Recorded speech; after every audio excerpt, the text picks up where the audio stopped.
Hej, og velkommen til CrossFitterens første konkurrence, hvor vi skal have fundet vinderen af deledelen. Vi holdt jo en tredels konkurrence, hvor den ene galt om at gætte vores placering. Det var der ingen, der var god nok til at gøre, desværre. Det kan være næste gang. Den anden var det fedeste billede, hvor Katrine vandt, og tillykke til hende. Og det sidste, det var at dele statusen. Og der er altså begyndership-tog for alle pengene. Man kan både få det i sort, rød eller blå. Det må man selv vælge.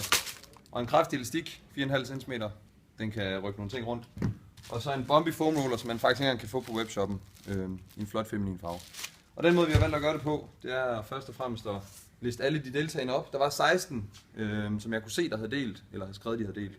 Så det er dem, der er med, og hvis vi lige kan få navnene her.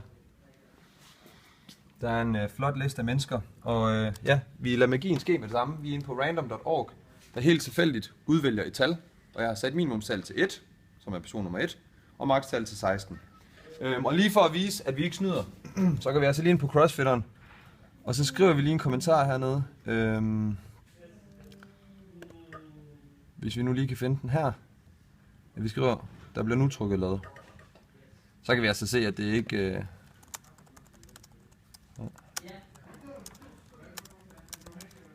skriver vi held og lykke. Bum. Og den kan I gå ind og se. Og lad os se, hvem vinderen er.